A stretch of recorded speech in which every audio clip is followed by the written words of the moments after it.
Hey, Hufflepuff. How are you guys doing? Long time no hear, huh? Yeah, well, you know what? I could give you excuses. I guess the best I could do is give you an explanation.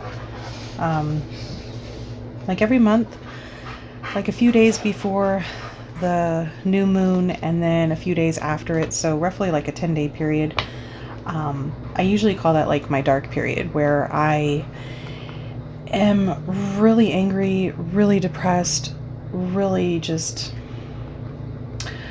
not safe to be around other people. And some months it doesn't really affect me as hard. Other months it's really tough, to put it really lightly. And the one that just passed was really hard for me. And then in the middle of coming out of it, my husband kind of told me, hey, tomorrow I'll be gone for 4 days. I'm going to go visit with my son and go see my family. And you got to do all the chores. Awesome. And for those of you who don't know, I have a farm in the Nevada desert, and it's kind of hot. So, and then right at the end of that period, going into the 4 days that he would be gone, I actually ended up starting my period. And so it was like 116 degrees, and I had to be out there for about 5-6 hours every day. And I was on my period, and yeah, it was just really ugly. And so that kind of brought us to the second Saturday that I missed, and I just wasn't really feeling it. And then one of our dogs, who is turned 14 actually like yesterday, so this month, she didn't quite make it to her 14th birthday, so that kind of took care of me not feeling like doing the last Saturday. So that's a quick summation of what's been going on. But I can usually tell when people are looking to see if I've got any new readings up, because the other Harry Potter cards that I've got available, they start going up in views. So as you can see, I didn't even bother doing my nails. I haven't done my nails, I want to say now, for probably about 3 weeks. Probably the whole time that I've been gone, I haven't done my nails. I've been doing nails, I just haven't put any on.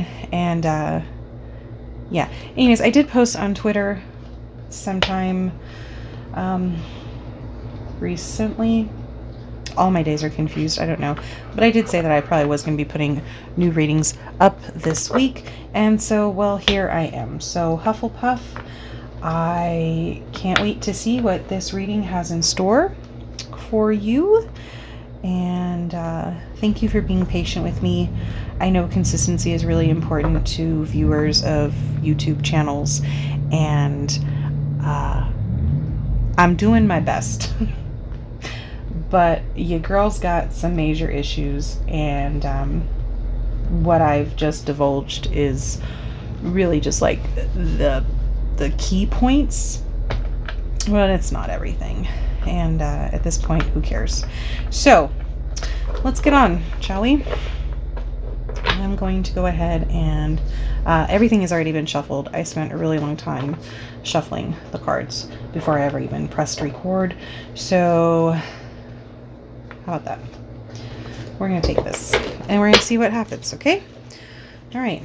Thank you for bearing with that very long introduction. I think I'll probably be... okay, somebody just flew out. Maybe I'll just take that whole introduction and like copy paste it to the other ones. Just so I don't have to try to repeat myself, even though I say Hufflepuff a bunch of times. Maybe I can like dub my voice over it and be like, Slytherin. Wow, okay, Hufflepuff card. Wow, okay, this is... Actually, you know what, before I even continue, let's just see. Somebody flew out on the floor. Who is it? Okay, So we've got Hogwarts Express came out first, followed by Nigel. I had to include him in here because, yeah, I just had to. You know, he's just that cute little guy. I just felt like it was necessary. My brain just now was like, hey, that's that guy, but no, it's not that guy. I'm thinking of the guy.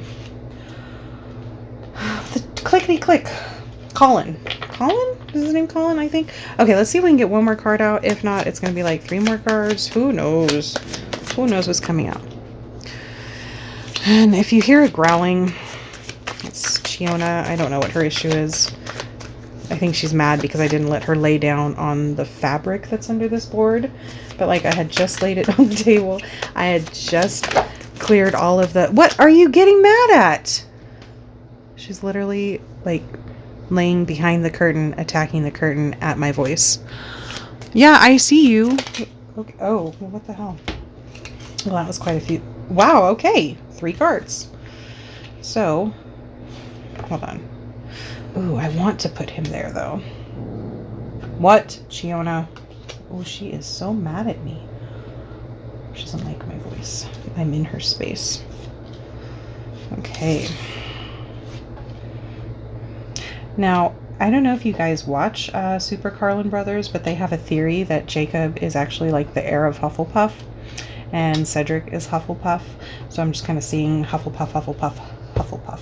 So, I'm not going to attempt to pull 2 more cards from this deck, but I am going to see if we can get a clarifier from the Harry Potter tarot deck. So, let's see what we've got. So, oh, some of these are so beautiful.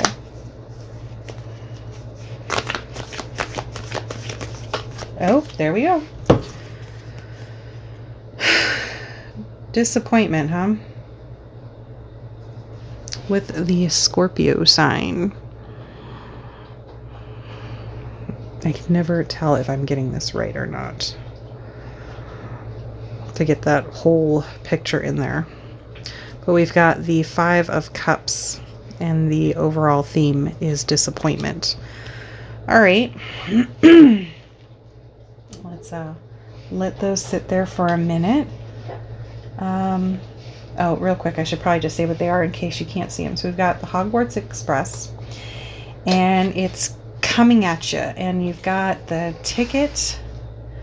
Well, you've got the ticket, and then you've got like the little board that says the 9 3/4. I don't know what you call it. Oh, the marquee. Yeah. We've got that one. And then you have Nigel. Which, from the books, I don't really remember him having a really big part. And I only remember him just kind of being in there when they do the whole, the Dumbledore's army, when they do the meetings. Right? So I kind of like remember him in there, but I still get like that cute little, but he wants to be involved. Like he hangs out with the older kids. Kind of, yeah, brave. I'd probably definitely call him brave. And then you've got exploding bonbons. You have Azkaban. I don't know if you can see that.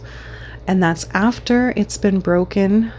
So after everybody escapes. Okay. And then you have Cedric Diggory. Then you have Hufflepuff. You have Hogwarts Castle. And you have that big overall view of it. Which is kind of funny because, yeah, you definitely have like 4 overall pictures. And I'll explain what I mean here in a minute. Okay, you have the Shrieking Shack. Okay. You have the Hungarian Horntail. Which technically, this card, even though it's from the different set, that is also supposed to be that same dragon. Part of me was thinking, wait a minute, is it like a 2-headed dragon? No, it's just not a really good drawing of it. Well, I mean, okay, I guess it's the original drawing of it, right? Because that's taken like from the book. But this is supposed to be that dragon that Harry has to battle, which is this dragon. So you've actually got that dragon twice, and then you've got Jacob Kowalski. And the B in the German set, that is, so he's a Jack, so that's what it is. So he's the Jack of Hearts. And then the overall theme of disappointment. Okay, guys, give me a second. Since it's been a few weeks, give me a moment or two. Let me think on this for a moment. Okay. Hufflepuff.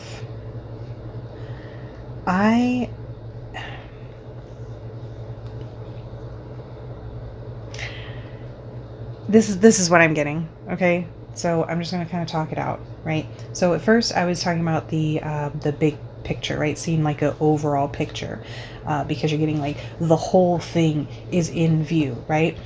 And so, you know, with Azkaban, with the Shrieking Shack, and with this view of Hogwarts Castle, you're getting like this big overall view. And even with the Hogwarts Express, it's a very inclusive card, right? I mean, it even has Hedwig on it. It has the marquee, it has the ticket, and it's like it's coming at you, this rushing at you energy, okay? Okay, stick a pin in that thought for 1 second, okay? And then you've got the double dose of the Hungarian Horntail, right? And she ended up, what was it, like, yeah, like Harry was able to save to grab the, cause he did he trick her? Is that what it was? Why am I thinking about that? No, that's Cedric. That's Cedric that did that, right? That's Cedric that did that. He tricked his dragon. But Harry didn't trick his. He ended up just flying and racing and okay. Scratch that, because it has that. I don't feel like it has anything to do with it, because right here it's that energy of just, I feel like, you know, that saying that, you know, you're shooting yourself in the foot, like that's what I'm getting from these two just kind of looking at each other, right? They're flying at each other, they're coming at each other. And again, with that, like that rushing towards you energy. And then again, with the fire, the exploding bonbons. Maybe you're speaking something or saying something that is burning your mouth, and maybe it's not true. Maybe you're saying it and you're shooting yourself in the foot, or you're imprisoning yourself, okay? With Cedric here and with Jacob, you know, one of the last things he says, even though he's already dead, but he says it, you know, like as a ghost, right? And he's like, you know, don't forget my body, you know, don't leave my body behind. You know, so he's worried about basically just that being left behind, that being forgotten. And then with Jacob, you know, he forgets a lot, but then he remembers so much, right? Like, because when the thing that flies over, right, with the rain, what the hell is it called? The Living Nightmare or whatever it's called. You know, and it takes away the bad memories, right? But Jacob doesn't have the bad memories. He has the good memories. And so he remembers all of this fantastical, magical things. Where am I going with that? Okay, let's look at Nigel for a minute. Nigel is younger. I'm feeling like maybe something to do with maybe your inner child, maybe just that innocent part of you is just, it's just on fire. And it's just screaming at you. Like maybe you're losing your childhood. Maybe that's what it's a death of, right? Maybe it's like this imprisonment and then ultimately this death of your innocence, maybe. Maybe it's saying that this overall picture is that like it's time for you to grow up and quit shooting yourself in the foot. Like maybe quit throwing a fit. Maybe maybe that's why you're disappointed, is maybe things aren't working out how you thought they would. And you're really like looking at yourself. I mean, look at this one with Nigel, he's kind of just like looking off. He's like, and he's that sepia tone, right? Where it's like a memory, right? That's really driving home that thought of, your inner childhood. And going to Hogwarts, it's just excitement, right? And it's that all-inclusive, there's that wonderment. But from this deck, okay, all right, from this deck, which is the same deck that has these ones in it, these, like, even though this one's a drawing, it's a very realistic drawing, right? I mean, I guess they're all kind of drawings, but this one is like an actual drawing. When these ones come up as the actual drawings, they really speak to me as they are more of like a memory or a dream or a thought, something very cerebral, okay?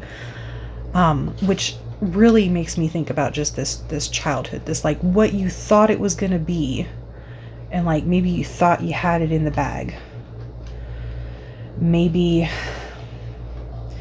the fire that broke you out, like you were like, yeah, I'm on fire, I'm busting out of this joint, right? I'm getting out of this situation. And then it was like you got there and it didn't work out. You lost something in that whole thing, which is probably why you're feeling this overall disappointment. But then, when we get down over here, we still have these bigger pictures, right? This approach of something big and wondrous, this really big concept. You've got the full moon energy right there. So you've got all of this, like this abundance, right?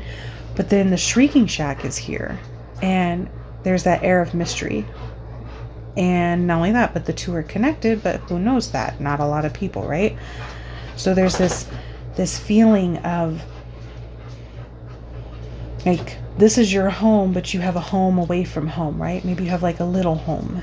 And here again, like you want to rush into it, and maybe that other older part of you is saying, hey, hold on a second, like put the brakes on, tap, tap.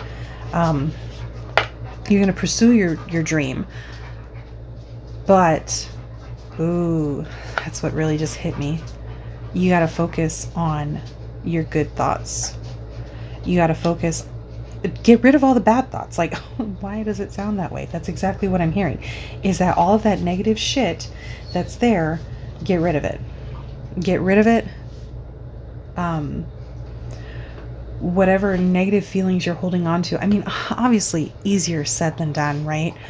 But if you're really feeling disappointment and you really want to succeed, the way he was able to do, yeah, granted, somebody dropped off a nice big suitcase of silver eggshells, and that would financed his dream, right? But everything that he got financed for it magically, but he took that money and turned it into something beautiful. Yes, he remembered all these fantastical creatures, right? But he did it. Like, that was his work that did that. Like, even though he was exposed to this, he still made it work. Even though somebody handed him the money, he still turned that. He had the great idea. You know what I mean? Like, he turned it into something beautiful. And I think that's the overall message is, you know what? Look, Hufflepuff, you just went through some shit. And maybe that first thing that you did, it didn't work out and you're disappointed, right? But there's a bigger picture, and maybe you need to focus on that one smaller thing instead of the bigger part. Like, focus on the little steps that lead you to the bigger thing. Instead of approaching here, approach from here to get to there. That makes a lot of sense to me personally, because I've had to do a lot of projects that way. The saying of Rome wasn't built in a day, brick by brick, okay? And I think that's what we're talking about here. I really feel like this very serious look that he's giving. He's like, what the hell's wrong with you? Like, drop that negative shit and be like Jacob. Jacob he's happy. He's happy. You know what I mean? Like, he's got a really good outlook, and he still dares to dream. And I think that's what you need to do, Hufflepuff. Dare to dream. Focus on the good stuff. You still have plenty of stuff to be really happy about, or at least positive things in your life, that you still have these beautiful dreams. That's what you have. You have your dreams, and damn it if now isn't the time to just pursue them. Okay? All right, Hufflepuff, that's what I got for you. That was a lot prettier than a lot of the readings that we did for the last few weeks when I was doing them, I guess. But yeah, I love you guys, and here's hoping I see you next week. All right, bye.